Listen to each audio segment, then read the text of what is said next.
This is Python G, and we're back with another Python Talk.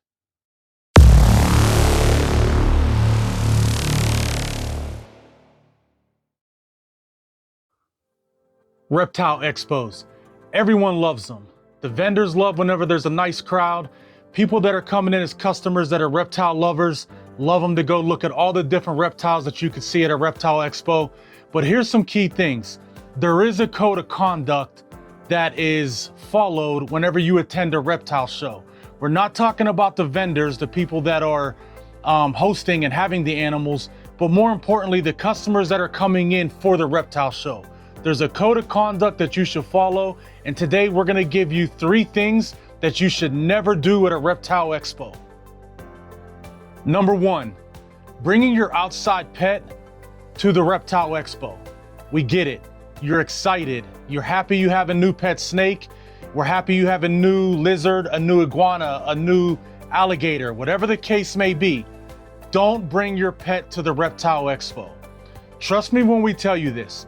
The experienced pet owners, the ones that have been doing this, the ones that have multiple snakes, do not look at you as you're walking around the Reptile Expo thinking, wow, that's cool that you have your pet snake in around your neck at the Reptile Expo. Don't do it. Here's some reasons why you shouldn't. One is the vendors are not wanting you to touch your snake and then touch their snakes. We don't know where your snake has came from.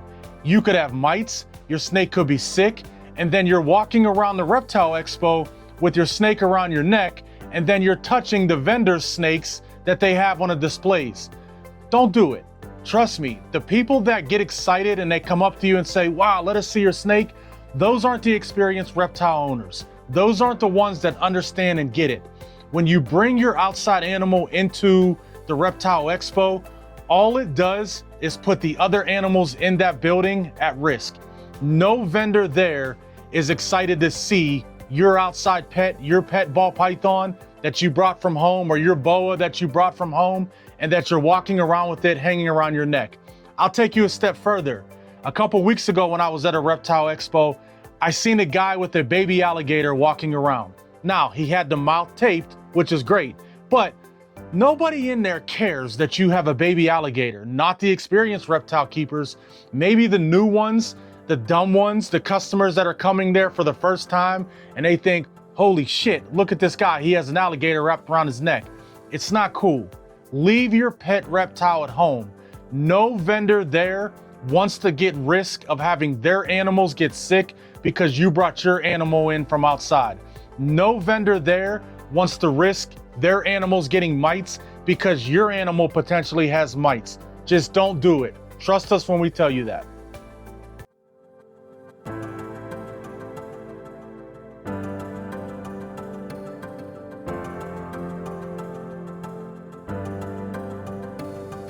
Number 2, don't hold an animal unless you're seriously interested in buying it. We'll give you an example. There's 15 tables set up of ball python vendors at a Reptile Expo. You're going to all 15 tables and you're holding 2 to 3 ball pythons per table. So we'll just say before you leave that venue, you've held 30 different snakes. Now, you walk up to the table, the vendor's looking at you, you're looking at them, you ask them if you can handle one of their snakes, they say yeah, they take it out. You handle it for a couple minutes, you're showing interest, you say I'll come back, and you put that snake, you give that snake back to the vendor, he puts it back, you go to the next table, you do the same thing, you go to the next table, you do the same thing. The vendors are watching you and they see that, and it's a big red flag. Here's why. No vendor knows what you're bringing into that expo. You could have a collection at home, once again, that you have a snake that has RI, respiratory infection. You have snakes that have mites. Now you're coming in and you're holding their snakes and you're risking that infection that your snake has, passing it on to theirs. So if you're seriously interested in handling a snake or buying a snake, then absolutely you want to handle it. You want to ask that vendor, can I hold this snake? And maybe that snake, after holding it, it snips at you and you feel like that's not the right one for you. So you put it back and you go on to the next. But there's certain customers that come to a Reptile Expo and they hold 30, 40 different animals, and it just puts their animals at risk of being sick. Whatever you have on you, you're now passing on to that animal. So just the key point number 2 is, unless you're seriously interested in handling or in buying that animal, try to refrain from handling it. Just look at it, enjoy it, look at it through the glass, and the ones that you're really interested in possibly buying, and you know that, then you're asking questions, you're asking to hold the animal.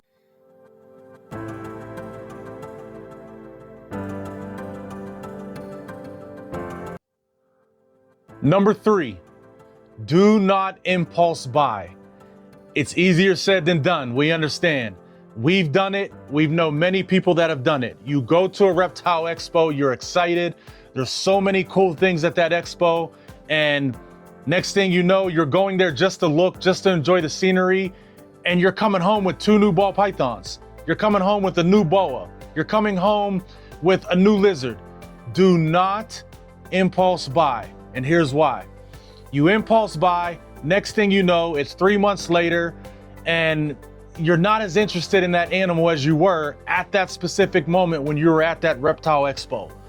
You get an impulse buy, you get people that come in, and what they do is they're not ready to bring home an animal. They don't have an enclosure set up, they don't have the right things that they need, they don't have a space for that animal.